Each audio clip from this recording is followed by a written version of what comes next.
사람들이 열혈 애니메이션에 열광하는 데는 다 이유가 있다. 어린 주인공이 나락으로 떨어질 때마다 항상 극적인 제2의 삶을 얻기 때문이다.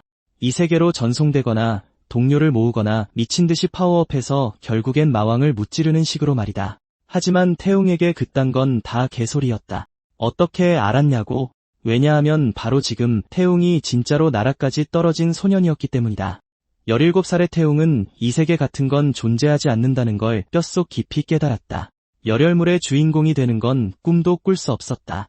지금은 환생하는 것조차 그에겐 문제가 되어버렸으니 말이다. 구천을 떠도는 귀신은 성불하지 못하면 결국 원기가 되어버린다. 누군가 태웅에게 원기가 되는 기분이 어떠냐고 묻는다면 끝없는 고통의 심연에 갇힌 것처럼 차갑고 공허하며 숨이 막히는 공포라고 답할 것이다. 마지막 남은 이성의 끈을 필사적으로 붙잡지 않으면 당장이라도 구제불능의 괴물로 변해버릴 것만 같았다.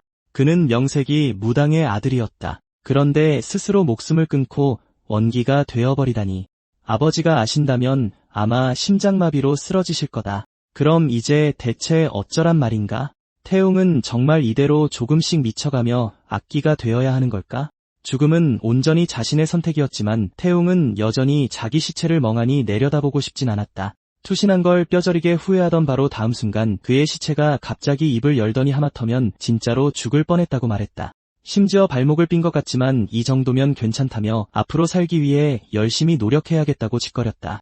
태웅은 자신의 시체가 움직이며 그런 헛소리를 늘어놓는 것을 믿을 수 없다는 듯 쳐다보았다. 잠깐만, 저거 내 몸이잖아. 내가 왜 멋대로 움직이는 건데? 야, 이봐, 내 말 안 들려. 그리고 그거 내 안경이거든.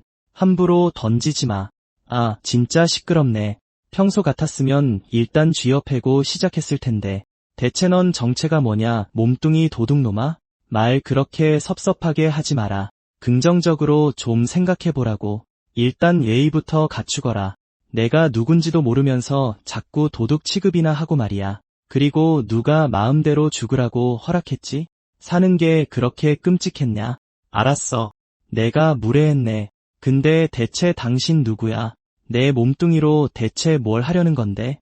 내가 좋아서 이러는 줄 아냐? 내가 제때 안 나타났으면 넌 벌써 악기가 되고도 남았어. 내가 내 영체를 만질 수 있는 이유를 아느냐? 수년 동안 선행과 공덕을 쌓아 혈연 환생의 축복을 얻어냈기 때문이지. 내가 바로 내 위대한 조상님이다. 그래서 어쩌라고? 그게 나랑 무슨 상관인데? 혈연 환생이 무슨 뜻인지 모르느냐? 내 아들로 환생할 예정이었는데 3대 독자인 내 놈이 덜컥 죽어버렸다는 뜻이다. 이제 난 대체 어디로 환생해야 한단 말이냐? 그 환생 티켓 하나 얻으려고 내가 얼마나 고생했는지 알아? 아주 내 손으로 널 저승으로 꽂아버리고 싶다니까. 하지만 한 가지 이상한 점이 있구나. 난 그토록 엄청난 공덕을 쌓았기에 천지의 업보로부터 이 환생의 권리를 얻어낸 것이다. 즉, 내가 태어나기 전까지 내 혈통은 결코 끊어져서는 안 되는 것이었어. 그건 하늘이 직접 인정한 운명이었지. 그런데 내가 자살을 해서 내 손으로 가문을 끊어버렸지. 다시 말해, 태웅의 죽음 자체는 업보의 법칙을 거스르는 기이한 사건이었다. 설명해 보거라. 넌 왜 스스로 목숨을 끊은 거지? 하지만 자살한 이유를 떠올리는 순간 태웅은 온몸을 덜덜 떨며 압도적인 공포에 짓눌려 입을 뗄 수 없었다. 세상에 대체 무엇이 사람을 이토록 끔찍하게 겁주어 하늘의 업보마저 강제로 박살냈단 말인가. 좋다. 공포라면 더 큰 공포로 극복하게 해주마. 일단 널 좀 패야겠구나. 하지만 조상님이 소매를 걷어붙이고 태웅을 때리려는 찰나 그의 팔에서 보랏빛 원한이 흘러나오는 것을 발견했다. 그래서 그랬군. 아주 지독한 악기한테 홀려 있었어. 그런데 어째서 너 같은 애송이한테 이렇게 엄청난 원한이 들러붙은 거지? 내가 살아있을 때조차 이렇게 지독한 놈은 본 적이 없다. 태웅의 아버지는 가끔 가짜 무당으로 투잡을 띠는 평범한 회사원이었다. 하지만 어느 날 타지로 출장을 떠난 뒤 흔적도 없이 사라져버렸다. 결국 태웅에게 남은 건 아버지가 남긴 유품들 뿐이었고 그 항아리도 그중 하나였다. 그건 태웅의 가문에 대대로 전해져 내려오는 극도로 위험한 물건이라고 했다. 아마도 그것을 억눌러야 할 아버지가 사라져버렸기 때문일까. 항아리를 봉인하고 있던 부적이 언제부턴가 낡고 벗겨지기 시작했다. 태웅이 눈치챘을 때는 이미 너무 늦어버렸다. 항아리는 이미 산산조각 나 바닥에 흩어져 있었다. 명색이 무당 가문의 유일한 후계자로서 태웅은 지난 17년 동안 웬만한 귀신과 괴물은 다 보고 자랐다. 하지만 이번엔 차원이 달랐다. 그는 항아리가 깨졌으니 내일 시간 날 때 치워야겠다고 중얼거리며 애써 침착한 척할 수밖에 없었다. 심지어 컵라면이나 사러 편의점에 다녀와야겠다며 태연하게 굴었다. 태웅은 그 존재가 보이지 않는 척했다. 살면서 그를 이토록 공포에 질리게 만든 괴물은 처음이었기 때문이다. 아버지는 예전에 만약 무슨 일이 생기면 자신의 가장 친한 친구에게 도움을 청하라고 말씀하셨다. 그분은 강력한 퇴마사이자 범호사의 주지 스님이었다. 범철 스님, 스님 큰일 났어요. 저희 집 항아리에서 말도 안 되는 게 기어 나왔어요. 하지만 범철 스님은 태웅이 말을 잇게 내버려 두지 않았다. 그는 즉시 태웅을 자신의 등 뒤로 숨기며 낮은 목소리로 말했다. 더 말할 것 없다. 내가 왜 왔는지 이미 알고 있으니. 그 말이 끝나기가 무섭게 범철 스님은 그들 옆에 어둠을 향해 주먹을 날렸다. 이거 골치 아프게 됐구나, 태웅아. 내가 정말 끔찍하게 위험한 걸 여기까지 달고 왔어. 어둠 속에서 수많은 촉수가 뻗어나와 그들을 향해 덤벼들었다. 범철 스님은 즉시 그 괴물과 격돌했다. 그는 싸우면서 괴물의 팔개수를 헤아렸다. 경악스럽게도 그것은 팔이 10개나 달린 괴물이었고 이는 이놈이 100년 묵은 원기라는 뜻이었다. 그것은 참으로 평생에 한 번 마주치기도 힘든 흉악한 괴물이었다. 비록 범철 대사가 법당 안에서 그 괴물을 억누르느라 영력을 크게 소모했지만 진정한 대사답게 결코 물러서지 않았다. 그렇다면 이 늙은이의 목숨을 걸 수밖에. 덤벼라 100년 원기야. 하지만 다음 순간 범철 대사는 소름 돋는 광경을 목격했다. 이게 대체 어떻게 가능한 거지? 태웅아, 내 말 잘 듣거라. 내가 신호를 주면 뒤도 돌아보지 말고 이곳을 빠져나가야 한다. 만약 내일 아침까지 내가 널 찾으러 가지 않는다면 그때는 내 스스로 목숨을 끊어라. 태웅은 방금 들은 말을 믿을 수 없었다. 세상에 어떤 사람이 절친의 아들에게 자살하라고 하겠는가? 하지만 마음속 깊은 곳에서는 그 이유를 이해하고 있었다. 그 괴물은 팔이 10개나 달려 있었고 그래서 100년 원기라 불렸던 것이다. 그것은 평생 가도 한 번 만날까 말까 한 끔찍한 괴물이었다.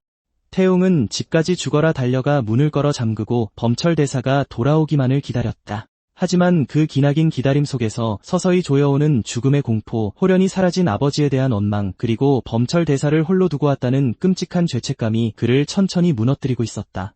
죄송해요. 정말 죄송합니다. 하지만 마침내 새벽이 밝아와도 범철 대사는 돌아오지 않았다. 태웅의 멘탈은 완전히 부서졌고 극도의 공포 속에서 그는 범철 대사의 마지막 지시를 따랐다. 그렇게 해서 그가 이런 꼴이 된 것이다. 태웅의 이야기를 들은 조상은 그것이 결코 100년 원기 따위가 아니라는 결론을 내렸다. 그것은 필시 재앙 수준의 존재일 것이다. 악기 먹이 사슬의 정점에 서 있는 그런 놈들 말이다. 그놈들이 강림할 때마다 세상의 균형은 송두리째 뒤집혔다. 세상을 파멸로 몰아넣는 그 재앙 같은 존재들은 천년 악기라 불렸다. 업보의 법칙을 강제로 비틀 수 있을 만큼 강력한 건 그 정도 급의 악기뿐이었다. 하지만 여기서 진짜 의문이 생겼다. 대체 그 정도나 되는 존재가 태웅의 몸을 노렸단 말인가? 그 순간 그 끔찍한 압박감이 다시 한번 짓눌러 왔다. 그놈이 그를 쫓아온 것이다. 이 불길한 기운과 압박감은 틀림없었다. 바로 천년 악기였다. 조상조차도 그 억압에 짓눌려 꼼짝할 수 없었다. 그는 서둘러 입을 열었다. 잠깐, 나는 이 몸의 핏줄을 타고 내려온 조상령이다. 어찌하여 너같이 위대한 존재가 이 아이의 보잘것없는 육신을 탐내는지 물어봐도 되겠느냐? 말로 풀잡구나. 폭력을 쓸 필요는 없지 않느냐. 폭력, 참으로 야만적인 단어로군. 이 본자와 너희 벌레들 사이의 싸움이 성립할 수나 있을 것 같으냐? 너희 같은 것들에게 본자는 일방적으로 필멸의 세상 위에 군림하는 우주의 법칙이나 다름없다. 그런데도 너희 벌레들이 감히 본자와 대등하게 말을 섞으려 든단 말이냐? 시간을 태초의 혼돈으로 되돌려 단군 애송이를 소환하거나 초대 무당왕 차차웅이 직접 행차하지 않는 이상 말이다. 그렇다면 본자가 몇 마디 섞어줄지도 모르겠으나 다음 순간 벌어진 일은 아무도 예상치 못했다. 조상이 천년 악기의 뺨을 그대로 후려갈긴 것이다. 이 건방진 새끼가 말을 곱게 하라 했거늘 끝까지 잘난 척을 해? 환생이 꼬여서 움직이는 것도 짜증나 죽겠는데 감히 영력으로 날 짓눌러? 죽고 싶어 환장했냐? 그리고 방금 차차옹이라고 했냐? 말해봐라. 우리 둘이 친한 사이라도 되냐? 내가 바로 신도로 통치한 첫 번째 군주이자 신라의 2대왕, 남의 차차옹이다. 2000년 전 신라 시대가 어땠는지 아느냐? 사방의 괴물과 악기들이 들끓던 혼돈의 시대였다. 다시 말해 그 시대를 살던 이들은 한순간이라도 방심하면 악기와 괴물들의 먹잇감이 되기 십상이었다는 거다. 그 순간 눈앞에 굴러떨어진 악기에 잘린 목을 본 얼굴 없는 자는 경악에 차 얼어붙었다. 이건 흑막이잖아. 대체 이런 외진 산속에 상급 괴물이 죽어있는 거지? 다행히도 이미 완전히 숨이 끊어진 상태였다. 안 그랬으면 오늘 단단히 큰일 날 뻔했다. 하지만 대체 누가 이걸 죽였단 말인가? 그리고 얼굴 없는 자는 더 충격적인 광경을 발견했다. 죽어있는 건 흑막이뿐만이 아니었다. 멀지 않은 곳에 괴물들의 시체가 산더미처럼 쌓여 있었다. 이건 북방의 수문장 기령왕이잖아. 처형기에 여목기까지 여기에 있었다. 한때 한 지역을 호령할 만큼 강력했던 이 최상위 대악마들이 모두 같은 곳에서 죽어 있었던 것이다. 대체 어떤 놈이 이런 짓을 벌인 거지? 어이 거기 저 아래 얼굴 없는 놈. 가까이 와봐라. 사람인지 귀신인지 상판 좀 보자꾸나. 안 그러면 널 괴물로 착각하고 베어버릴지도 모르니까. 이 말을 한 자는 다름 아닌 12살의 남의 차차옹이었다. 하지만 얼굴 없는 자는 남의 차차옹의 모습에 단숨에 매료되고 말았다. 셋셀 때까지 기회를 주마. 그때도 아무 말이 없으면 괴물로 취급하고 베어버리겠다. 뜻밖에도 얼굴 없는 자는 다음 순간 극도로 흥분하며 차차옹의 자질이 실로 뛰어나다며 찬사를 쏟아냈다. 자신의 밑에서 단 1년만 수련한다면 이 천재는 분명 자신조차 뛰어넘을 것이라고 말이다. 하지만 그에게 돌아온 대답은 차차옹의 기습적인 검격이었다. 그러나 부러진 것이 오히려 차차옹의 손에 들린 검일 줄은 아무도 예상치 못했다. 포기해라, 꼬마야. 내 손에 든 검으로는 날 뵐 수 없다. 나는 베이지 않는 육신을 가진 불로불사의 존재니까. 내가 바로 철의 괴수, 불가사리다. 꼬마야, 이 본자와 내기 한번 해보겠느냐? 좋지. 끝까지 싸우겠다면 기꺼이 상대해주마. 차차옹도 잠시 생각한 끝에 눈앞의 괴물이 결코 만만한 상대가 아님을 깨달았다. 그래서 자리에 털썩 주저앉으며 말했다. 좋아. 내기 조건이 뭔데? 자제력과 판단력 모두 아주 훌륭하구나. 내기 조건은 간단하다. 나를 단 한 번이라도 때린다면 내가 이기는 거다. 하지만 그건 하늘의 별 따기보다 어려울걸. 모든 일엔 항상 가능성이란 게 있는 법이지. 내가 이기면 이 본자가 특별히 널 제자로 삼아주마. 내가 마음에 들었거든. 우리 사이엔 깨닮은 구석이 많으니까 말이야. 예를 들어 그 눈빛, 오직 절대적인 강자만이 이해할 수 있는 공허함으로 가득 찬 홀로 왕으로 군림할 운명을 타고난 포식자의 눈빛이지. 하지만 지금의 넌 아직 날개조차 자라지 않은 풋내기에 불과해. 이 몸이 반드시 너를 천하제일의 강자로 키워주마. 하지만 내 옷자락 하나 건드리지 못하고 이 몸을 실망시킨다면 다음 순간 차차옹이 그의 얼굴에 곧장 주먹을 꽂아 넣었다. 이 정도면 충분해. 이제 제자로 받아줄 텐가? 부족하다면 몇 대 더 때려줄 수도 있고. 아니, 잠깐, 그만. 왜 그래? 내가 때리라고 하지 않았어? 그렇다면 긴 말하지 않겠다. 내가 말한 그 천하제일이 되기로 결심했으니 마지못해 너를 내 노예로 거둬주마. 그리고 내 이름이 뭐라고 했지? 죽지도 않고 베이지도 않는 강철 바보라고? 기억하기 너무 번거롭군. 앞으로는 널 순복이라고 부르겠다. 그날부터 어린 차차옹의 마수에 빠진 순복은 지독하게 비참한 삶을 살기 시작했다. 순복, 공격할 때는 기술 이름을 크게 외쳐라. 싫다면 내가 방금 그린 새로운 부적의 맛을 보여주지. 그렇게 순복은 차차옹의 곁에서 꼬박 3년 동안 고통받았다. 순복아, 어디 있니? 이번엔 또 어디 숨은 거야? 오, 여기 숨어 있었어. 아까 불렀을 땐 왜 대답 안 했어? 방금 전엔 자고 있어서 못 들었어. 마침 잘 됐네. 내가 방금 사람을 재울 수 있는 신기한 보물을 만들었거든. 이름하여 천년봉인 항아리야. 누군가를 수천 년 동안 가둬둘 수 있는 강력한 주술이지. 지금 당장 널 여기에 봉인해주마. 능력이 된다면 알아서 빠져나와 보라고. 잠깐, 기다려봐. 그 항아리 설마 우리 집안에 대대로 전해져 내려오는 그거 아니에요? 맞아. 내가 바로 그 안에 봉인되어 있던 불가사리다. 수천 년 동안 쌓인 원한을 담아 오늘 내 놈의 빌어먹을 가문 핏줄을 완전히 끊어주마. 너였구나, 순복이. 오랜만이네. 차차웅, 그 주둥이 닥쳐라. 오늘이 바로 내 제삿날이다. 순복아, 진정하고 내 말 좀 들어봐. 다 사정이 있었단다. 모두 널 단련시키기 위해서였어. 하지만 수천 년의 원한의 눈이 먼 순복은 그의 변명을 들을 생각이 전혀 없었다. 그는 광난 상태로 차차웅에게 달려들었다. 정말 짜릿하군. 내가 이런 꼴이 된 걸 보게 될 줄이야. 내가 아직도 내가 함부로 부려먹던 그 옛날의 순복이라고 생각하나? 내가 잠들어 있던 수천 년 동안 나는 계속해서 강해졌다. 반면 넌 나약한 몸으로 환생한 비참한 벌레에 불과하지. 지금의 내가 여전히 날 이길 수 있을 거라 믿나? 하지만 그 순간 순복은 문득 무언가 잘못되었음을 느꼈다. 힘의 격차는 분명 압도적이었다. 그런데 어째서 그의 영적 공격이 저 나약한 몸에 아무런 상처도 입히지 못하는 걸까? 내가 자초한 일이다. 이래서 너한텐 주기적인 예절 교육이 필요하다고 한 거야. 좋은 말로 할 때 듣지 않으니 일단 메타작으로 정신부터 차리게 해주마. 머리가 맑아지면 그때 제대로 얘기하자꾸나. 그 모습을 본 순복은 수천 년 전 차차웅에게 지배당하던 공포를 순식간에 떠올렸다. 잠시 후 차차웅은 이미 순복을 흠씬 두들겨 패놓고 먼저 밥까지 먹고 있었다. 너희 둘 덕분에 난 이런 꼴로 환생했을 뿐만 아니라 이 몸이 감당하지도 못할 힘을 무리하게 써버렸잖아. 너희에게 양심이란 게 조금이라도 남아있다면 내가 덕을 쌓고 온전한 윤회의 고리를 다시 세울 수 있게 도와라. 이 시대를 잠깐 둘러봤는데 이 사회는 그야말로 악기들의 낙원이더군. 어딜 가나 기만과 살인, 배신으로 가득해. 악기들이 판을 치기 딱 좋은 훌륭한 황금기야. 이런 세상이라면 덕을 쌓는 건 아주 간단한 일이지. 그 악기들을 모조리 쓸어버리기만 하면 되니까. 이 계획의 이름은 악기 소탕 작전으로 하겠다. 하지만 맞은편에 앉아있던 순복이 즉각 반발했다. 차차웅, 너 뭐 잊은 거 없냐? 난 3년 동안 내 동네북이었고 그러고 나서 넌 날 1000년 동안이나 봉인했잖아. 그런데 내가 나오자마자 계속 내 노예로 일하라고? 뻔뻔한 것도 정도가 있지. 널 봉인했던 항아리가 왜 갑자기 깨졌는지 아느냐?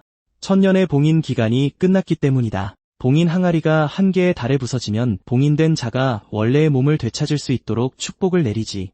다시 말해 내가 과거에 가졌던 인간의 몸을 복구해줄 수 있다는 뜻이라. 이걸 내 이마에 붙이기만 하면 내가 그토록 꿈꾸던 몸을 되찾을 수 있어. 이 멍청아. 그 말을 들은 순복은 도무지 믿을 수 없었다. 차차웅이 그의 육체를 되찾아주기 위해 그를 봉인했던 것이다. 태웅이 너는 내가 내 학교의 그 불량배들을 때려잡는 걸 도와줄 테니 얌전히 내 그릇이 되어라. 증조할아버지, 하나만 여쭤봐도 될까요? 아까 제가 완전히 악기로 변하지 않은 건 할아버지의 보호 덕분이라고 하셨죠. 그럼 제가 할아버지의 후손이 아니었다면 이미 절 퇴치하셨겠네요. 그렇죠. 비록 단몇 촉뿐이었지만 태웅은 원기가 된 후 느꼈던 그 공허함과 고통을 여전히 생생하게 기억하고 있었다. 그것은 미쳐버릴 것만 같은 참을 수 없는 고통이었다. 그러니 대부분의 악기들은 애초에 자신이 어떻게 귀신이 되었는지조차 모를 겁니다. 그들은 사실 고통과 원망으로 가득 찬 비극적인 존재들이에요. 그런 불쌍한 귀신들을 마주했을 때 그들에게 필요한 건 구원이지 잔인한 퇴치가 아닙니다. 이 녀석 봐라. 퇴마는커녕 영역의 기본조차 모르는 녀석이 공감 몰입 상태에 빠져들다니. 공감 몰입은 수십 년을 수련한 주술사나 무당조차 좀처럼 도달하기 힘든 각성 상태다. 자신의 신념에 대해 거의 광적인 믿음을 가진 자만이 그 경지에 발을 들일 수 있지. 이 녀석 정말 내게 엄청난 놀라움을 안겨주는군. 그만해라. 그런 허세는 내가 더 강해진 뒤에나 부리거라. 일단 계약 얘기부터 하죠. 하지만 바로 그 순간 순복이 갑자기 차차웅의 손에서 부적을 낚아채더니 곧장 가게 밖으로 뛰쳐나갔다. 빌어먹을 자식. 이미 1000년이나 기다렸잖아. 그렇게 급하게 육신을 복구할 필요가 있었던 거냐? 다음 순간 밖에서 한 남자가 걸어 들어왔다. 아, 육신 복구가 그렇게 빨리 끝난 거야. 돌아온 걸 환영한다, 순복아. 잠깐. 순복이 살아생전에 이렇게 잘생겼었나 싶었지만 차차웅은 곧바로 무언가 잘못되었음을 직감했다. 눈앞에 있는 사람은 결코 순복이 아니었다. 가게에 들어선 남자는 무언가를 찾는 듯 계속해서 주위를 두리번거렸다. 마침내 그의 시선이 태웅 일행에게 닿자 그가 입을 열었다. 찾았다. 위험해. 태웅아, 내 뒤로 숨어라. 주술, 지옥불. 순식간에 화염구 하나가 그들을 향해 날아왔다.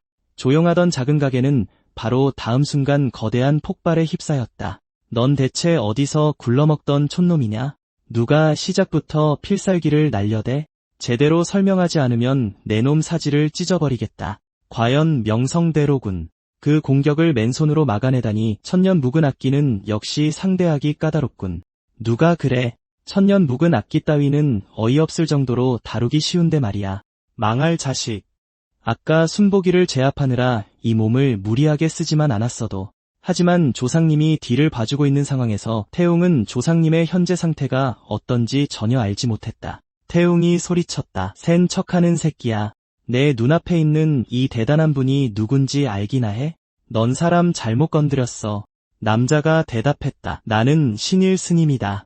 내 스승님을 해친 천년 악기를 추적해 여기까지 왔다. 그리고 내 스승님은 다름 아닌 7대 유일한 후계자이신 범철 스님이다. 오늘 내가 그분의 복수를 하겠다. 주술, 지옥불. 다음 순간 신일은 아까보다 훨씬 더 강력한 불길을 뿜어냈다. 저렇게 어린 나이에 이토록 강력한 영역을 지녔다니 정말 드문 일이군. 태웅아, 미안하지만 너의 위대한 조상님조차도 이번 건 막아낼 수 없겠구나. 이 파렴치한 놈들 숨 돌릴 틈이라도 줘야 할 거 아니야. 헛소리는 집어치워. 오늘 이곳이 내 놈들의 무덤이 될 것이다. 하지만 바로 다음 순간 어떤 형체가 휙 하고 지나갔다. 단 한 번의 일격으로 그는 신일의 주술을 단숨에 끊어버렸다. 정말 아슬아슬했어. 차차웅, 아무래도 넌 아직 나한테 의지해야 할 모양이네. 넌 대체 누구냐? 내가 천년 묵은 괴물을 퇴치하려는 걸 왜 막는 거지? 나한테 묻는 거냐? 어이가 없군. 방금 전까지 사방팔방 날 찾아다녔으면서 이제 와서 날 못 알아보는 척하는 거냐? 그렇다면 너그럽게 알려주지. 나는 뵐 수 없는 육신을 지닌 불로불사의 존재다. 나는 강철 괴물 불가사리이자 천년 전 차차웅이 친히 첫 번째 사도로 임명했던 순복이다. 알고 보니 범철 스님은 태웅을 보호하기 위해 홀로 천년 악기와 싸웠던 것이었다. 하지만 천년 악기가 떠난 후 그가 쇠약해진 틈을 타 또 다른 악기가 쉬면서 지금의 반인반기 상태로 변해버린 것이었다. 빨리 지원 병력을 더 보내. 여긴 전투력이 심각하게 부족하다고. 더 이상 버틸 수가 없어요. 이미 한계예요. 그 순간 등 뒤에서 한 목소리가 울려 퍼졌다. 모두 정신 똑바로 차려. 저 남자는 기관 최강의 전력이다. 일말의 희망이라도 품지 마라. 그럼에도 불구하고 모두가 정말 한계에 다다르고 있었다. 범철은 폭주 상태라 영역을 사용할 수 없는 게 분명했다. 그런데도 순수한 육체적 힘만으로 그들 모두를 제압했으니 과연 호랑이문의 수장다웠다. 퇴마기관령의 전투를 총괄하는 자 12지신 호랑이문의 지휘관 범철 대장이었다. 이대로 가다간 모두 죽을 목숨이었다. 다른 12지신 대장들과는 연락이 닿았나?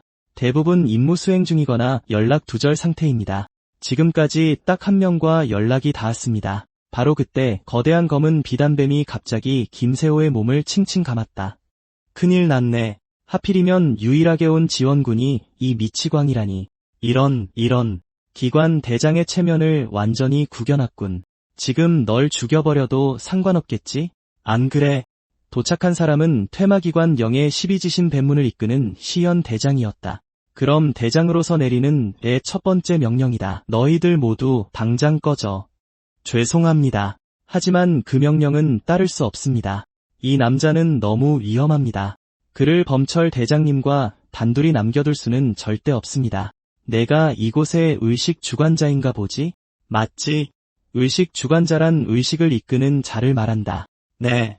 저는 호랑이문 지부장 김세호입니다. 하지만 바로 다음 순간 검은 뱀 한 마리가 김세호의 눈을 물어뜯었다. 김세호는 믿을 수 없었다. 이 미치광이가 모두가 보는 앞에서 자신을 공격하다니. 내게 말대꾸를 하면 이렇게 되는 거야. 내 위에 있는 사람은 그분 한 명뿐이라는 걸 알아둬야지. 다시 한번 묻겠다. 여기 나보다 직급이 높은 사람이 있나? 그 순간 폭주하는 범철을 제외하고는 감히 눈앞의 미치광이에게 반항할 수 있는 자가 없었다. 범철 대장, 지금 당신 꼬라지가 얼마나 한심한지 좀 보라고. 당신이 항상 입에 달고 살던 그 잘난 정의의 결과가 고작 이거야? 그렇다면 내 친히 제대로 된 교훈을 가르쳐주지. 무언가 뻣뻣할수록 더 쉽게 부러지는 법이거든. 내 녀석의 그 표정을 보니 아주 만족스럽군. 따라서 지금 이 순간부터 호문의 범철 대장은 빙의로 인한 악기로 간주한다. 사문 대장인 나의 권한으로 그의 직위를 박탈하고 공식적으로 재령할 것을 선언하는 바이다. 큰일 났네. 저 미치광이가 진짜로 날뛰려 하고 있어. 하지만 다음 순간 단 하나의 손가락이 시연 대장의 공격을 막아냈다. 꼬마 뱀아, 이제 그만할 수 있겠니? 주변에 있던 팀원들은 경악을 금치 못했다. 나타난 사람은 다름 아닌 어린아이였기 때문이다. 아니, 그분은 평범한 어린아이가 아니다. 넌 여기에 새로 왔지. 그러니 저분을 뵙는 건 처음이겠군. 그렇지, 저분은 우리의 왕이시다. 신의 가장 가까운 존재로 알려진 분. 명예총사령관이자 12지 신문을 모두 통괄하시는 용문이 철령 어르신이시다. 그런데 이 호랑이를 해치려 하는 것이냐?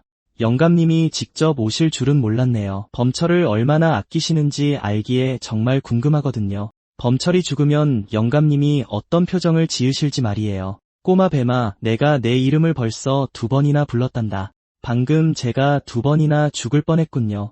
영감님의 힘이라면 내 목숨을 거두는 것쯤은 손바닥 뒤집듯 쉽다는 걸 잘 알죠. 하지만 너무 치사한 거 아닌가요? 2번 다 내가 방심했을 때만 부르셨잖아요. 이번에는 다신 방심하지 않을 겁니다. 어디 한 번 더 불러보시죠. 시연 대장에게서 뿜어져 나온 강렬한 살기에 주변의 모든 이들이 숨조차 쉬기 힘들어했다. 이대로라면 가장 큰 부상을 입은 김세호가 쓰러질 판이었다. 그쯤 해더라. 여기서 헛소리 짓거리는 건 그만두거라. 시연아, 내가 방심하지 않은 적이 단 한 번이라도 있었느냐? 꼬마 뱀아, 내가 이 호랑이를 진심으로 해칠 생각이 없었다는 걸 안단다. 그러니 장난은 여기까지 해라. 와서 우리를 돕고 이미 목숨을 걸고 있는 이 아이들을 그만 괴롭히거라. 과연 철령 어르신이군요. 그것까지 꿰뚫어 보시다니. 그 통찰력은 정말 신의 경지라니까. 범철의 저주를 풀어줄 사람이 올 때까지 놈을 봉인해 두기만 하면 된다는 거잖아요. 맞죠? 총사령관님이 여기 계시니까 너희 같은 짐 덩어리들은 이제 그만 꺼져줄래.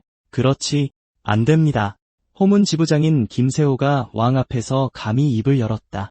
시연 대장님과 범철 대장님은 항상 앙숙이셨습니다. 두 분만 단둘이 남겨둘 수는 절대 없습니다. 그건 너무나도 위험합니다. 부디 저희 중 몇 명이라도 이곳에 남게 해주십시오. 하지만 철령 어르신은 그저 김세호의 다친 눈 위에 조용히 손을 얹을 뿐이었다. 모두가 경악하게도 그 가벼운 손길 한 번에 김세호의 눈이 시력을 되찾았다.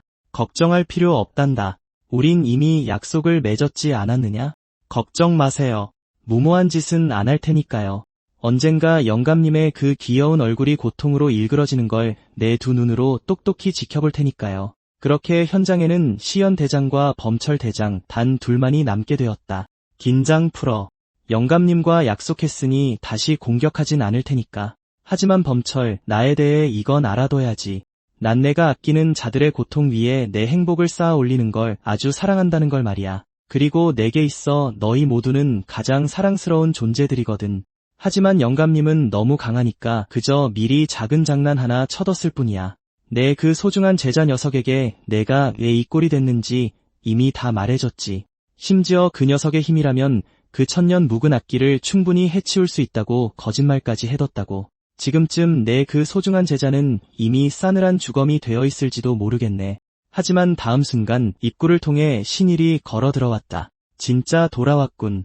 그래, 스승의 복수는 끝마쳤고 진심으로 사죄드립니다. 시연 대장님. 상황이 급박하여 이 일부터 처리한 뒤에 보고드리겠습니다. 안녕, 아저씨. 난 그냥 이 꼬맹이랑 같이 왔어. 예상치 못한 일이 벌어진 모양이네.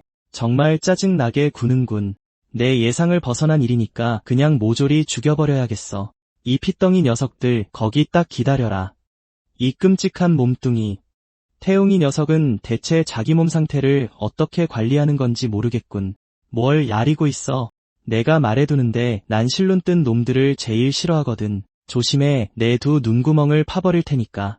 이 모든 일은 사실 2시간 전 신일과 순복의 전투로 인해 시작되었다.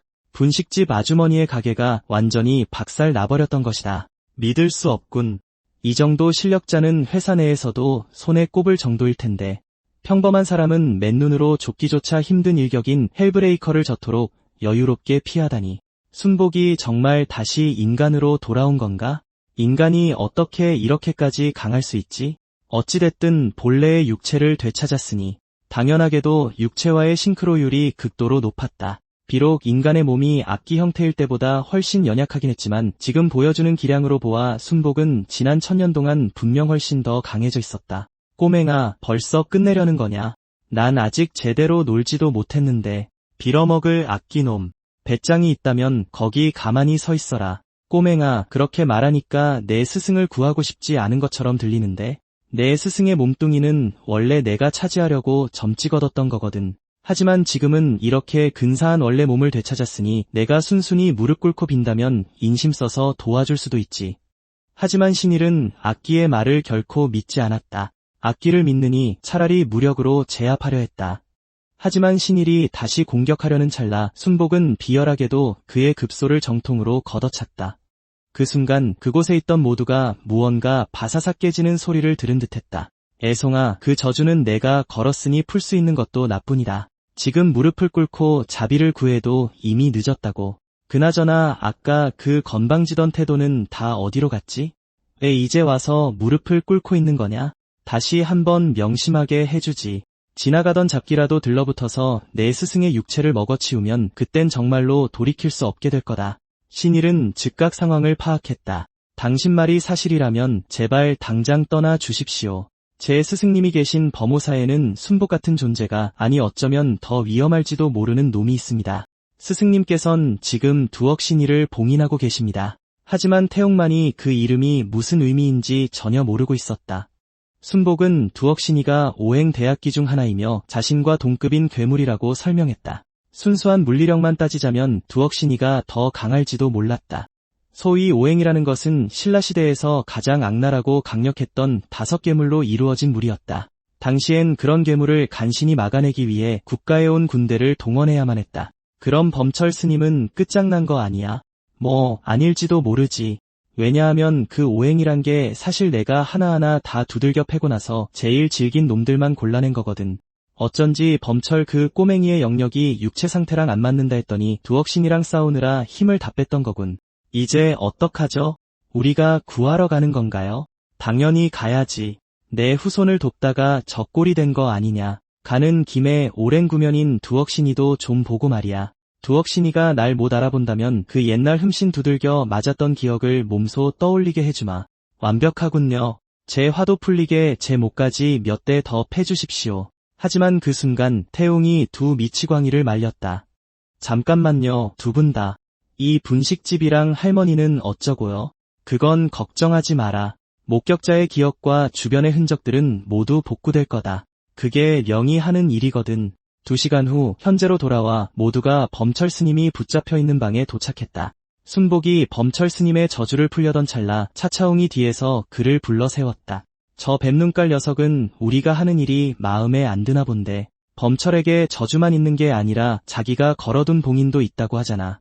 너희 같은 애송이들은 대체 어디서 굴러먹다 온 거냐? 저건 엄청나게 고위급의 저주다. 나조차도 풀려면 꽤나 애를 먹을 텐데. 그런데 갑자기 튀어나와서 내 놈들이 풀 수 있다고? 고위급이든 아니든 내가 그걸 순순히 믿을 것 같으냐? 이 저주는 원래 내 것이었어. 하지만 순복이 말을 채 끝내기도 전에 아까 신일이 했던 경고가 번뜩 떠올랐다. 명은 균형을 수호하는 조직입니다.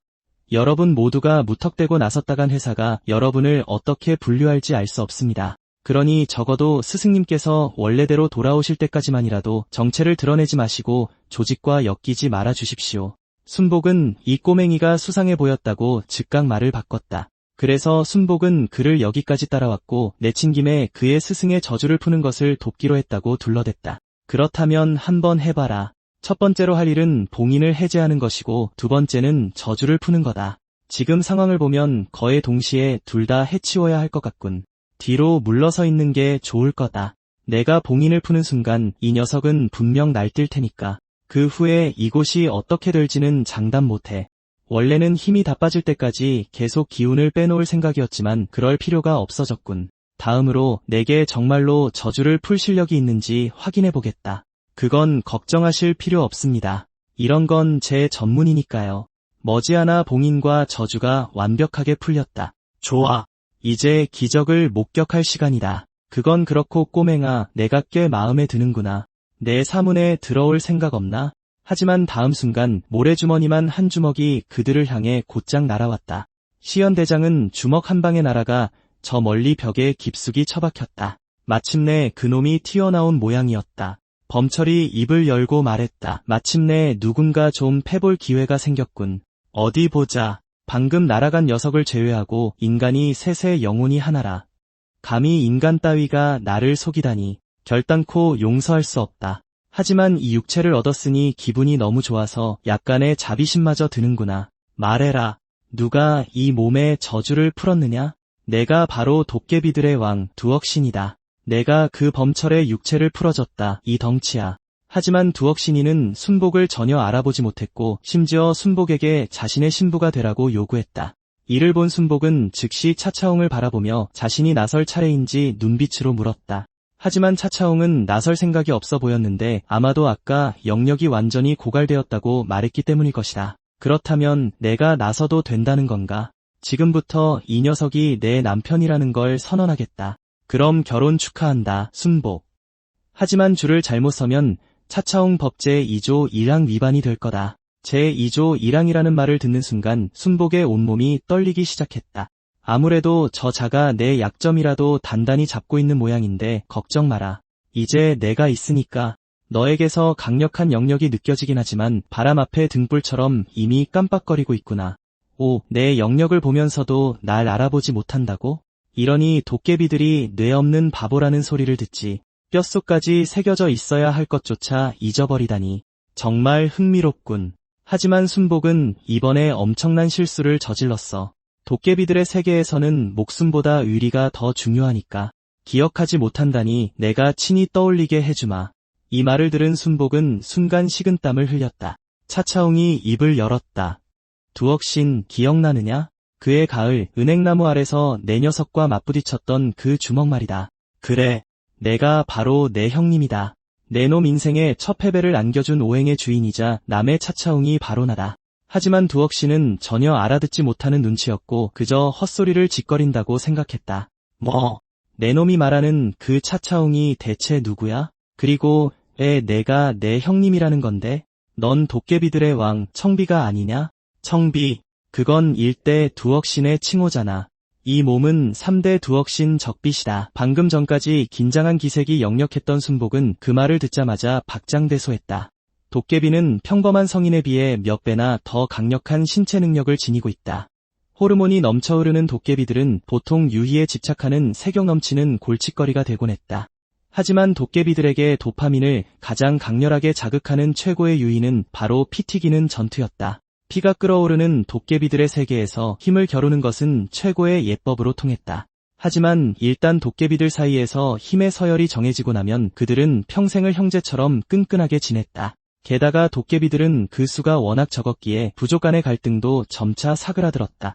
이런 이유로 도깨비들의 일대왕은 100년에 한 번씩 열리는 피비린내 나는 토너먼트, 일명 도깨비 대전을 만들었다. 그것은 서열을 재편하고 가장 강력한 도깨비를 뽑아 왕으로 추대하는 의식이었다.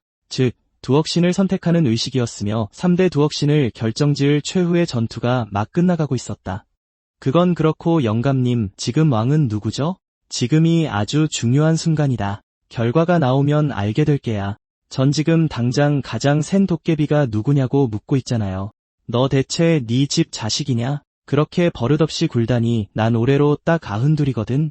아직 미성년자라 그렇게 오만방자한 거였군. 오늘날 가장 강한 도깨비는 무려 1000년 동안 2대 두억신의 왕좌를 지키고 계신 분이다. 평범한 도깨비들의 평균 수명이 고작 700년 정도인데 말이지. 그런데 그분은 1000년을 사셨을 뿐만 아니라 그 긴 세월 동안 줄곧 최강의 자리를 지켜오셨어. 그 순간 투기장 안의 한 도깨비가 깨끗하게 패배를 인정했다. 훌륭한 상대였다. 아쉽게도 내게는 아주 조금 미치지 못했군. 이 자가 바로 2대 두억신 청제 도깨비였다. 형님, 1000년을 군림한 두억신이 되신 걸 축하드립니다. 하지만 그때 아까 그 92살의 어린 도깨비가 앞으로 걸어 나왔다. 안녕.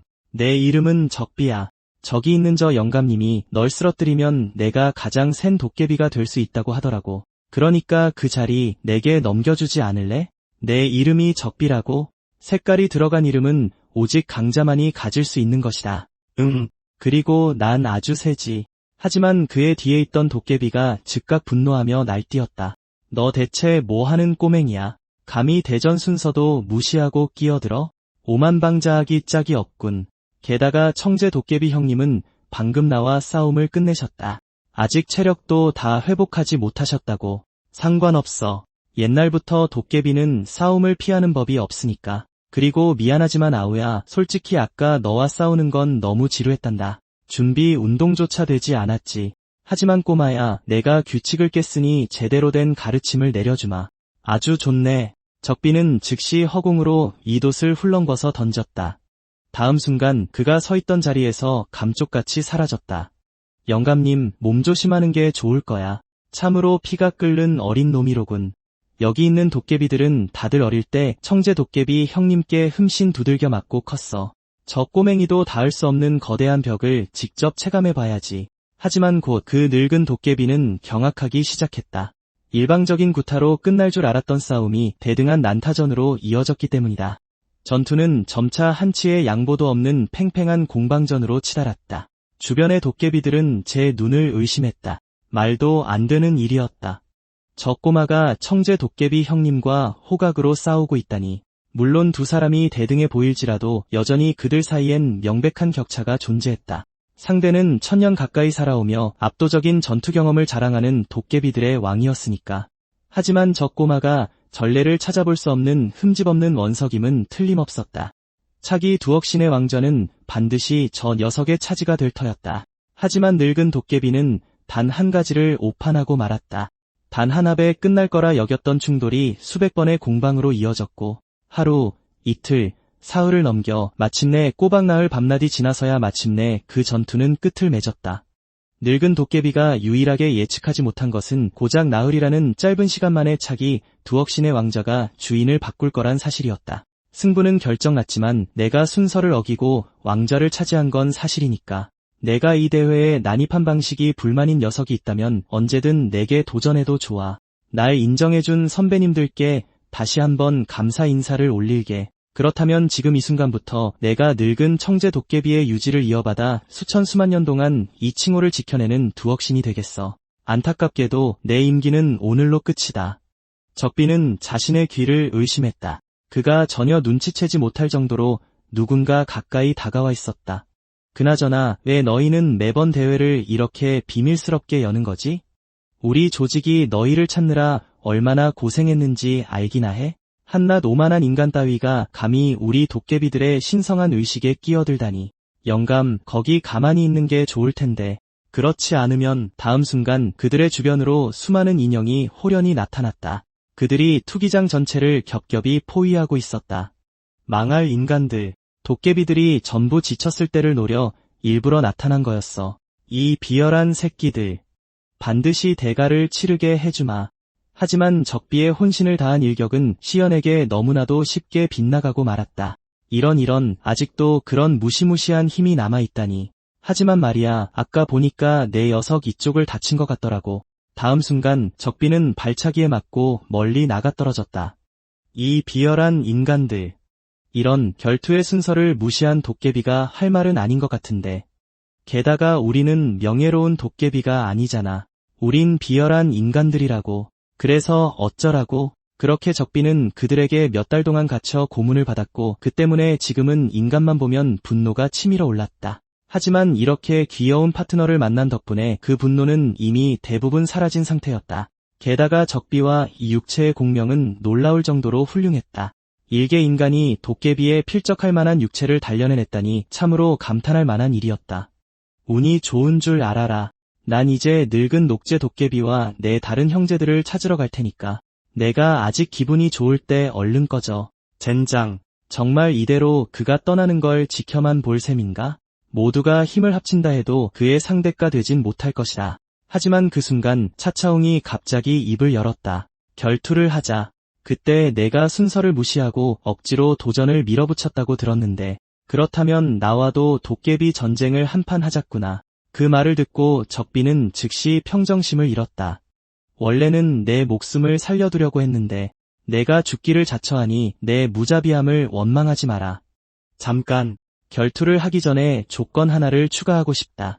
평범하게 싸우면 내가 불리하니까. 그러니 공평하게 서로 번갈아 가며 한 대씩 때리는 게 어떠냐?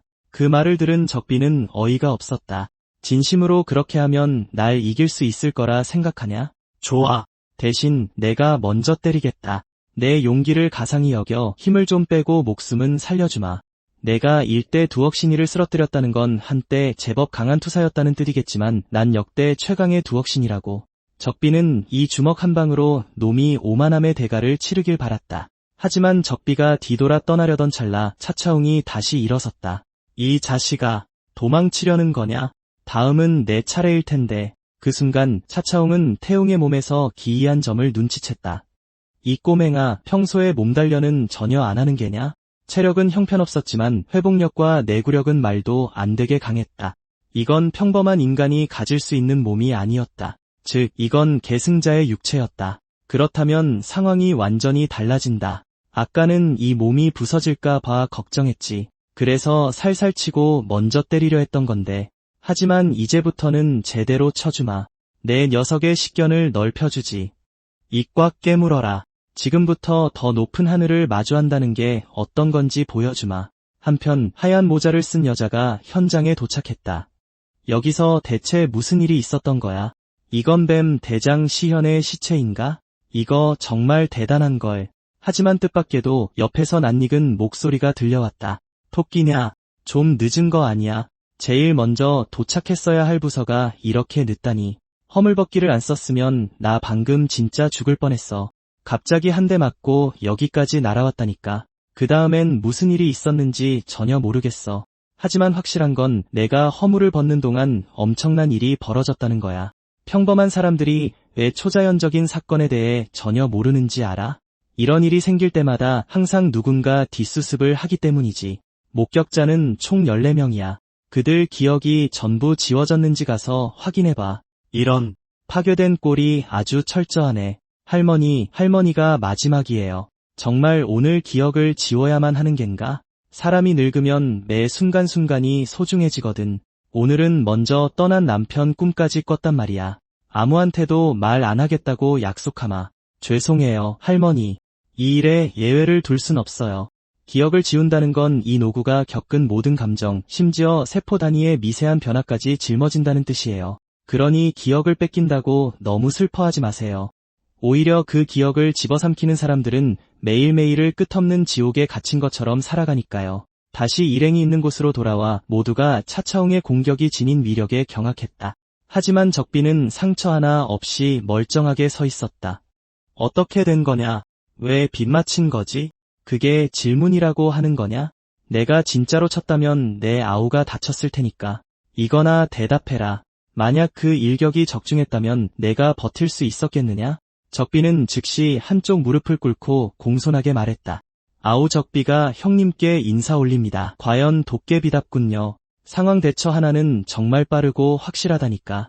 형님, 2가지 부탁드릴 것이 있습니다. 첫째로 그 육체를 원래 주인에게 돌려주십시오. 그리고 2번째는 줄을 잘못 선 저 배신자 자식을 흠씬 두들겨 패주십시오. 하지만 그 말이 떨어지기가 무섭게 태웅이 갑자기 자신의 몸으로 돌아왔다. 아마도 차차웅이 힘을 너무 많이 써서 깊은 잠에 빠졌기 때문일 것이다. 어찌됐든 그가 깨어나면 분명 다시 이 몸을 차지할 터였다. 그 순간 모래주머니만 한 주먹이 순복을 향해 날아들었다. 도대체 뭐야? 왜 갑자기 날 공격하는 건데? 그래도 내가 선배인데 말이야. 위아래도 모르는 거냐? 무슨 헛소리인지 모르겠지만 이것 하나는 확실히 알겠어. 형님의 마지막 지시가 고법이야. 그 지시는 배신자를 잡아서 묵사발로 만들라는 거였다고. 잠깐, 정말 그렇게 들은 거 맞아? 차차웅의 마지막 말은 전혀 알아들을 수가 없었잖아. 날 잡아서 밥이라도 한 끼 대접하라고 한 거면 어쩌려고? 내가 형님을 몇 년이나 모셨는지 알아? 난 차차웅학 전문가라고. 그러니까 내가 잘못 들은 게 아닌지 확실히 하려면 차차웅이 깨어날 때까지 기다려야 해. 안 그래, 덩치? 뜻밖에도 순복의 그럴싸한 헛소리에 적비는 진짜로 넘어가 버렸다. 한편 태웅은 여전히 자신의 몸에서 이상한 기운을 느끼고 있었다. 방금 전 분명히 두억신이에게 맞았는데 말이다. 그런데 왜 상처 하나 없이 멀쩡한 걸까? 조상님의 힘 덕분인가? 방금 지켜본 바로는 아마도 태웅 씨가 전설 속의 계승자이기 때문일 겁니다. 계승자가 무엇인지 설명하려면 먼저 시조의 개념부터 설명해야 합니다. 간단히 말해 시조는 조상신과 같습니다. 차차옥님처럼 특별한 힘의 근원이 되는 조상들을 보통 시조라고 부르죠. 우리가 아는 신화 속 영웅들 대부분이 이 부류에 속합니다. 그들은 직계 혈통에게 자신들의 강력한 DNA를 물려줍니다. 그리고 세대를 거쳐 힘이 축적되다 보면 아주 가끔 시조의 힘을 물려받은 후손이 태어나기도 하죠. 이런 초자연적인 능력을 지닌 사람들을 계승자라고 합니다. 잠깐만요. 그렇다면 우리 아버지도 계승자라는 뜻인가요? 아마 아닐 겁니다. 계승자는 매 세대마다 나오는 게 아니니까요. 그들은 여러 세대에 걸쳐 혈통의 힘이 축적되어야만 태어나는 아주 희귀한 존재입니다. 신일씨, 그럼 당신네 조직에 우리 아버지를 찾아달라고 부탁할 수 있을까요? 그건 좀 어려울 수도 있습니다. 하지만 우리와 함께 해주신다면 얘기가 달라지죠. 조직은 태웅씨를 보호해줄 뿐만 아니라 아버지를 찾는 일도 도와줄 수 있습니다. 하지만 태웅은 단칼에 거절했다. 아까 조직이 우리에 대해 알게 되면 절 어떻게 처리할지 모른다고 하시지 않았나요? 그건 다른 사람들에게나 해당되는 얘기고요. 계승자인 태웅씨는 분명 특별 대우를 받을 겁니다. 집어치워. 너희 조직이 우리 두억신이를 어떻게 대했는지나 보라고. 너희 조직도 좋은 놈들만 모인 곳은 아닌 것 같으니까. 바로 그때 묘연이 갑자기 나타났다. 그런 섭섭한 소리 마. 우린 무슨 악당 조직이 아니라고. 순복과 적비는 둘 다 경악했다. 이 자가 다가오는 기척을 전혀 느끼지 못했기 때문이다. 좋아. 일단 지금 상황부터 정리해볼까. 새로 나타난 자는 퇴마기관령 묘문의 묘연 대장이었다. 신일의 설명을 들은 묘연은 단번에 상황을 파악했다. 우리 조직은 누구에게도 억지로 가입을 강요하지 않아. 하지만 어떤 업보의 힘이 너희 모두를 이끌고 있기 때문에 언젠가는 제 발로 우리를 찾아올 날이 올 거라고 믿어. 그럼 이쯤에서 우린 작별 인사를 해야겠네. 다음 순간 묘연은 순복과 태웅을 순식간에 하늘 위로 띄워 올렸다. 만약 너희가 진정으로 다시 돌아오는 날이 온다면 분명 천지가 개벽할 만한 일을 겪은 후일 거야. 그때가 오면 너희가 가져올 엄청난 이야기들을 기대하고 있을게. 기다릴게. 그리고 그 말과 함께 순복과 태웅은 길거리로 뚝 떨어졌다. 여기 아까 박살났던 그 분식집 아니야? 이렇게 빨리 복구될 줄은 몰랐네. 꼬맹아, 이제 어쩔 작정이냐? 그냥 그 조직에 들어가는 게 어때? 태웅은 곰곰이 생각에 잠겼다. 양갈래 머리의 소녀는 소리 없이 등 뒤에 나타났고 그 실눈 뜬 남자는 두억신이의 전력 펀치를 그대로 받아냈다. 그러고도 아무 일 없었다는 듯이 양갈래 머리 소녀와 수다를 떨었지. 게다가 범철이라는 그 남자의 육체는 분명 인간의 한계를 초월해 있었어. 그런 대장급 괴물들이 셋이나 있었지. 아니, 더 정확히 말하면 최소 셋이라는 뜻이다. 그리고 그들 위에는 그 모든 자들을 통솔할 수 있는 리더가 분명히 존재할 거다. 그토록 무시무시한 조직을 상대로라면 그들을 아군으로 만드는 게 확실히 가장 현명한 선택이었다. 그럼 순복이 너는 이제 어떡할 건데? 강력한 뒷배가 필요한 건 너 같은 약골들이나 그렇지. 난 무시무시하게 강하니까 그런 건 필요 없어. 드디어 내 몸도 되찾았잖아. 그러니까 즐길 거리라도 좀 찾아봐야지. 넌 얼른 학교 나가. 누군가 거기서 널 기다리고 있을지도 모르니까. 한편 학교에서는 누군가 박태웅이 이틀째 결석했다는 사실을 눈치챘다. 그 새끼가 감히 우리한테 가짜 부적을 팔아넘겼어. 학교에 오기만 하면 아주 박살을 내줄 테다. 태웅이 며칠 동안 죽어 있었던 탓에 학교에서는 이미 두 무리가 그를 애타게 찾고 있었다. 한 무리는 일진 콤비인 김현수와 홍재원이었다. 다른 한 명은 반장 서채령이었다. 박태웅, 대현이가 지금 엄청 열받았어. 왜 그런지는 너도 알지?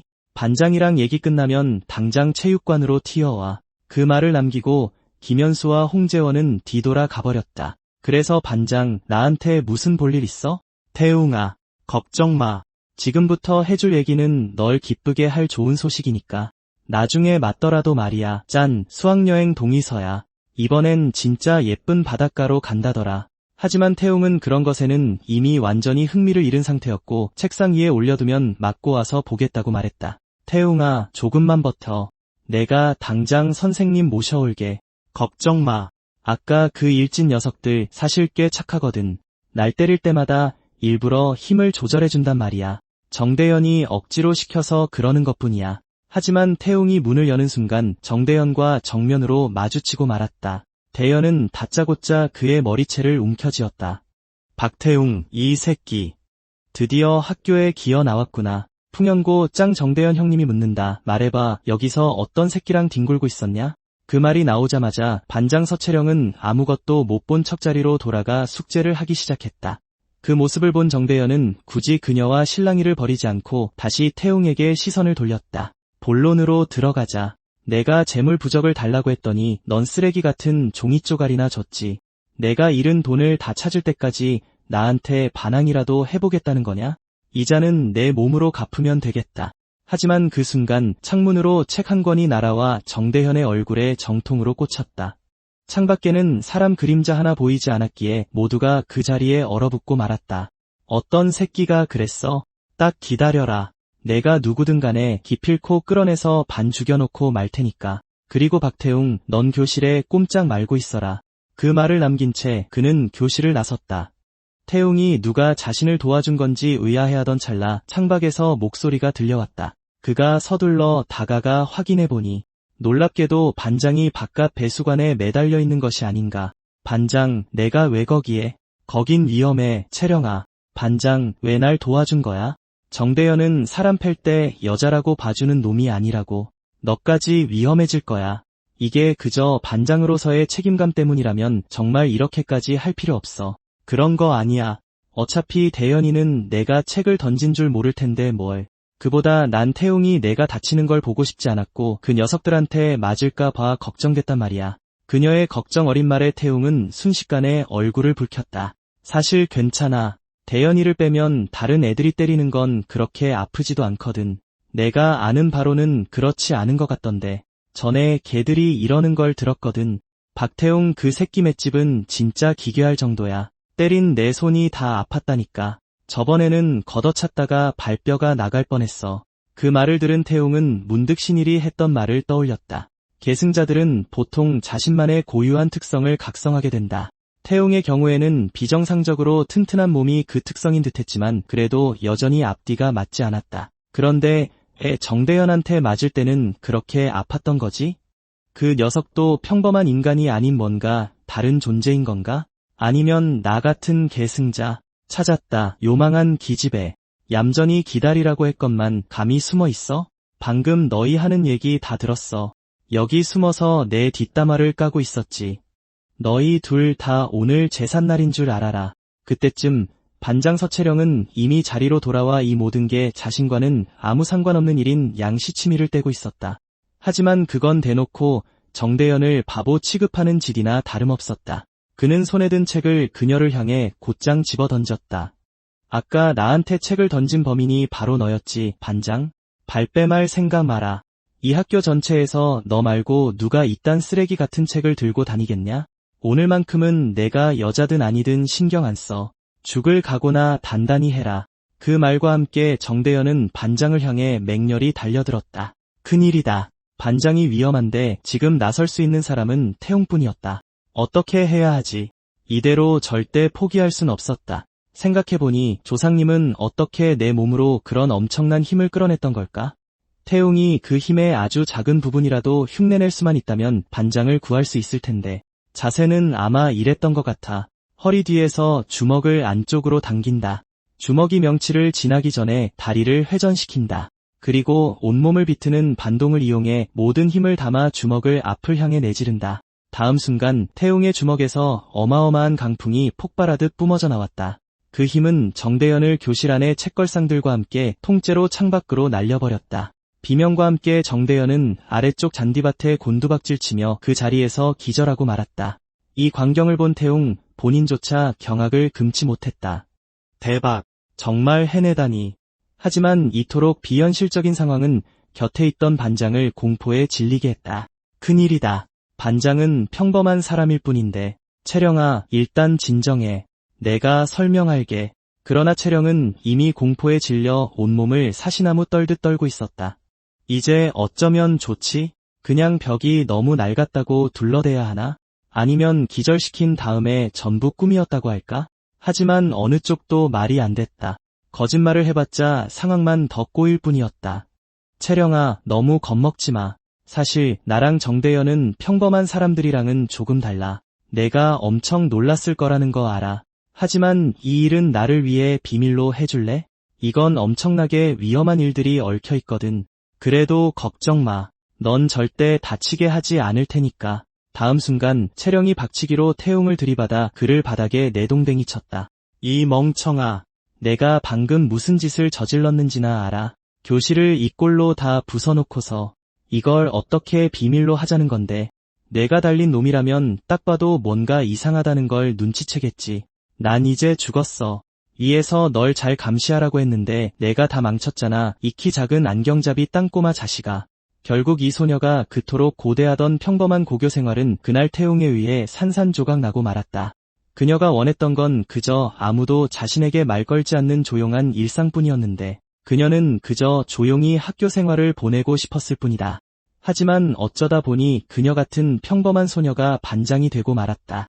칠판에는 반장 후보로 서채령이라는 이름 하나만 덩그러니 적혀 있었다. 그 순간 그녀가 꿈꿔왔던 평범한 학교 생활은 산산조각이 나고 말았다. 채령아, 축하해. 내가 항상 혼자 앉아있길래 외로울까 봐 걱정했거든. 그래서 널 반장으로 추천했어. 반장이 되면 친구도 많이 생길 테니 나한테 고마워하게 될걸. 루신, 17세, 본성 자체가 따뜻한 아이. 하지만 그런 따뜻한 배려는 서채령이 원하던 게 전혀 아니었다.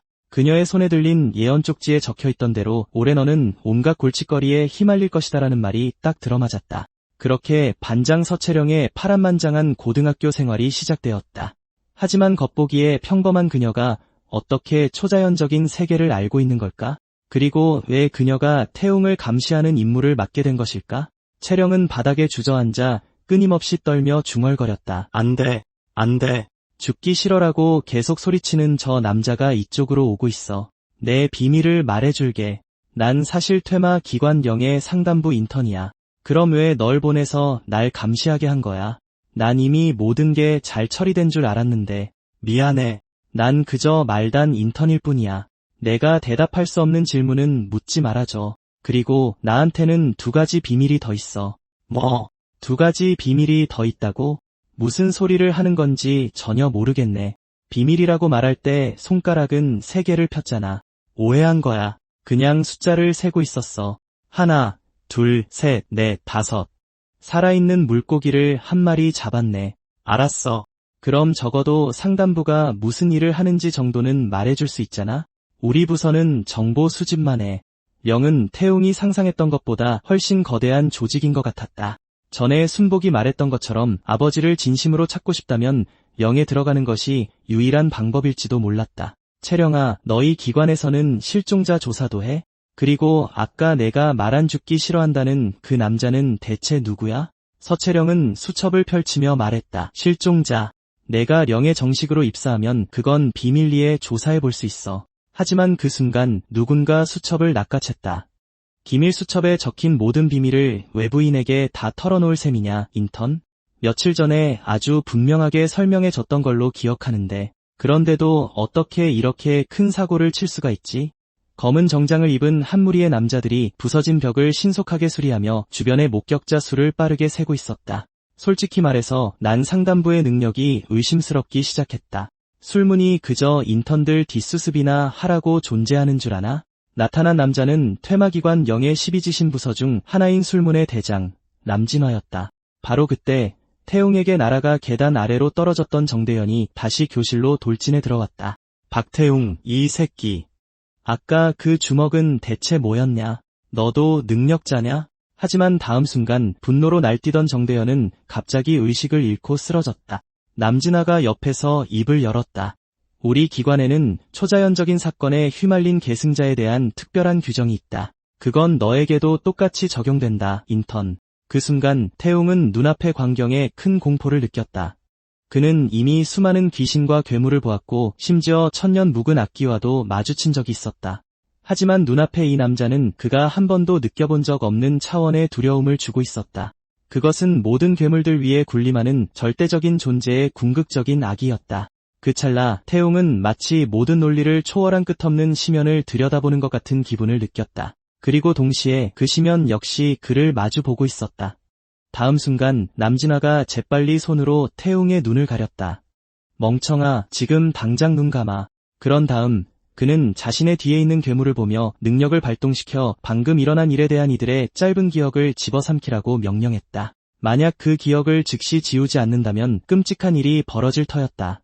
괴물이 기억을 모두 집어삼키고 난 후 천천히 자취를 감추었다.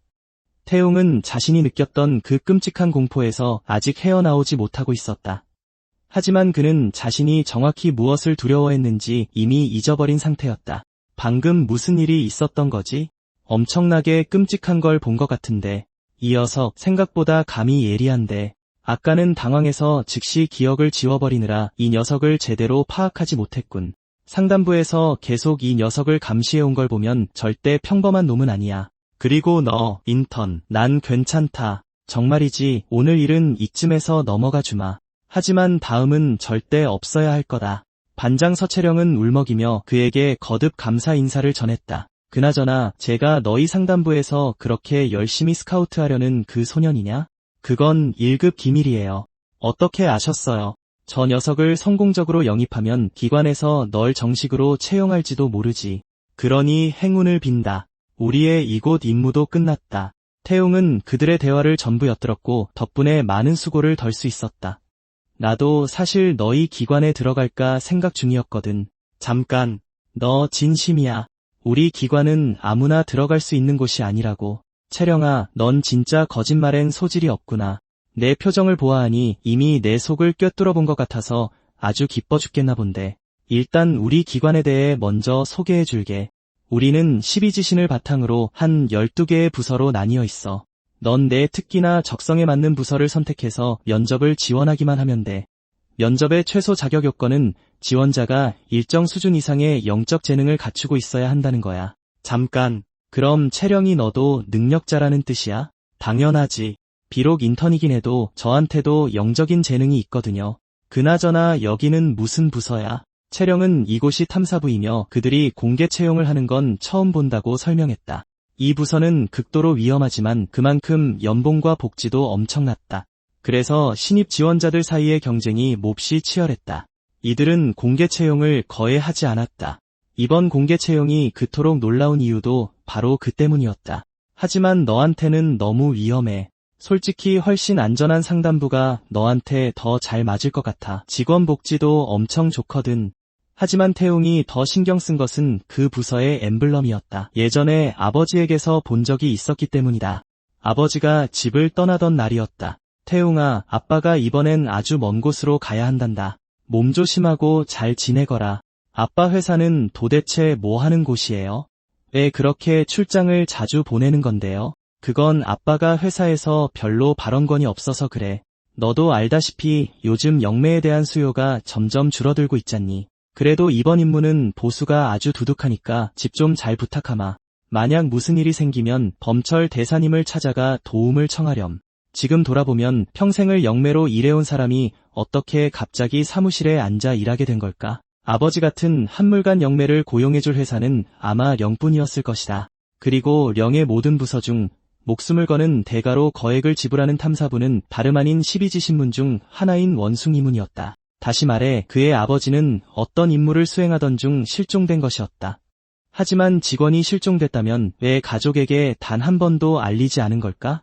적비와 관련된 모든 일들을 생각해보면 령은 겉보기만큼 믿을 만한 곳이 아닐지도 모른다. 그렇다 해도 태웅은 그곳에 들어가 진실을 밝혀내야만 했다. 채령아, 나 결정했어. 나 원숭이문에 지원할 거야. 아버지의 실종에 얽힌 진실을 파헤치기 위해 태웅은 12지신문의 원숭이문에 들어가기로 결심했다. 그가 기억하는 한 그가 가진 유일한 단서는 원숭이문과 연결되어 있었다. 그래서 그는 아버지가 그곳에서 일하다 실종되었다고 확신했다. 그렇다면 차라리 상단부에 들어와. 우린 정보 관련 업무를 하니까 너희 아버지를 조사하는 걸 도와줄 수 있어. 아니, 그러면 상황만 더 복잡해질 뿐이야. 상단부 내에서도 오직 고위 간부들만이 기밀 문서에 접근할 수 있어. 그 자리까지 올라가는 건 사실상 불가능해. 게다가 너 같은 인턴을 보면 상단부의 채용 기준이나 안목이 심히 의심스럽기도 하고. 그 말을 들은 채령은 조용히 아주 세계적인 손가락 제스처로 화답했다. 태웅아, 너 방금 선 넘은 거 아니야? 그보다 더 중요한 건 아버지가 그 당시에 진짜로 무슨 일을 하고 계셨는지 알아내야 한다는 거야. 하지만 원숭이문에 들어가는 건 쉽지 않을 텐데 대부분의 빈자리는 이미 강력한 독립 퇴마사들이 차지하고 있거든. 원숭이문은 사실상 퇴마사들이 목숨을 걸고 경쟁하는 전쟁터나 다름없어. 예전에는 이력서만 내면 아무나 받아줬다고 들었는데 지금은 이력서도 검토하고 면접도 보고 심지어 전투평가까지 요구한다고 해.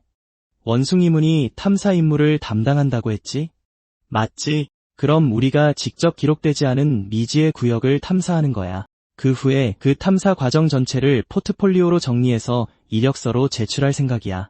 대부분의 퇴마사들은 그런 미탐사 구역이 어디 있는지도 모를걸. 그러니까 위험도는 비교적 낮으면서 평가 등급은 높은 구역을 클리어하기만 하면 면접은 문제없을 거야. 채령은 완전히 어안이 벙벙해졌다. 무슨 소리야? 우리가 무슨 수로 미탐사 구역을 찾아? 잠깐만. 넌 도대체 이런 걸 어떻게 다 아는 거고 내 핸드폰은 왜 이렇게 낯이 익지? 이 자식아, 내 핸드폰 내놔. 미탐사 구역은 보통 알파벳 등급으로 분류되잖아. 만약 인상적인 이력서를 만들려면 최소한 A등급 탐사 구역 하나는 필요해. 하지만 A등급은 아무래도 너무 위험해. 찾았다. 여기에 위험도가 아주 낮은 B등급 구역이 하나 있네. 그렇구나. 이곳은 위험해서 미탐사로 분류된 게 아니었어. 이곳이 사유지라서 소유주가 항상 출입을 거부해 왔기 때문이었지. 기록을 보면 약 200년 전에 그곳에서 흑마술 의식이 거행되었다고도 나와 있어. 잠깐만. 거기 우리 학교 뒤에 울타리 쳐진 그 구역 아니야? 채령아, 너 거기 가본 적 있어? 핸드폰을 되찾는데 실패한 채령은 한숨을 내쉬었다. 사실 나 거기 여러 번 가봤어. 거기 주인의 아들이 우리 반 루신이거든. 걔는 허구한 날 핑계를 대서 날 자기 파티에 초대하곤 해. 생일 파티, 반장 파티, 심지어 숙제 깜빡한 기념 파티까지. 만약 가고 싶으면 걔한테 직접 물어봐. 난 그 오싹한 곳엔 2번 다시 가고 싶지 않으니까. 채령아, 정직원이 되는 걸 정말 포기할 셈이야. 너 멀쩡한 신발 한 켤레조차 없잖아. 매일 그 싸구려 줄무늬 슬리퍼만 신고 다니고 말이야. 날 스카우트 하는데 실패하면 너 잘릴 텐데. 이쪽 업계는 엄청 좁아. 나중에 어떻게 다른 직장을 구하려고 그래? 결국 선택의 여지가 없었다. 채령은 태웅을 심령 연구 동아리로 데려갔다. 난 학생회 부회장이자 심령 연구 동아리 회장이야. 내 이름은 루신이라고 해. 공식적으로 우리는 심령 동아리지만 실제로는 학생들의 고민 해결을 돕는 상담 동아리나 마찬가지지. 우리 동아리에 가입하러 온 거야. 먼저 동아리 소개부터 할게. 솔직히 말하면 여긴 수업을 땡땡이 치는 학생들이 자주 모이는 곳이기도 해. 우리의 목표는 도움이 필요한 사람이면 누구든 돕는 거야. 학교를 모두가 행복하게 지낼 수 있는 곳으로 만드는 거지. 그게 바로 심령 연구 동아리의 사명이야. 벌써부터 불행한 영혼의 냄새가 나는데. 오, 채령이 너구나. 내가 태웅이를 여기로 데려온 거였어. 채령아, 너도 드디어 친구가 생겼구나. 정말 잘 됐어. 너나 태웅이나 둘 다 친구가 없는 것 같아서 걱정했거든. 이렇게 잘 지내는 걸 보니 솔직히 내 마음이 다 기쁘네. 루신, 뭐 하나만 물어봐도 돼? 학교 뒷산 땅이 너희 가족 소유야? 우리가 거길 좀 탐사하게 해줄 수 있어? 알다시피 우리 아버지가 무당이셨잖아. 그래서 난 항상 초자연적인 현상에 관심이 많았어. 예전에 아버지가 학교 뒤에 무언가 숨겨져 있다고 하셔서 항상 내 눈으로 직접 확인해 보고 싶었지. 그렇구나. 당연하지. 문제없어. 이것도 운명이라면 결정된 거나 다름없지. 내일 거기서 너희 동아리 환영회를 열자. 채령아, 너도 와야 해. 같이 멋진 주말을 보내보자고. 그날 저녁 태웅은 집으로 돌아왔다. 그 사건 이후 처음으로 아버지의 방에 들어온 것이었다. 그는 분명 이곳에 내일 탐사에 도움이 될 만한 단서가 있을 거라 믿었다. 복구 전문가가 다녀간 것인지 아니면 순복의 탈출이 실제로 큰 피해를 주지 않았던 것인지 의문이 들었다. 바닥에 산산조각 난 봉인 단지를 제외하면 방은 놀라울 정도로 깔끔하게 정돈되어 있었다. 바로 여기 봉인 단지가 있던 자리였다. 그곳에 웬 상자가 하나 놓여 있었다. 안에 무엇이 들었는지는 알 수 없었다.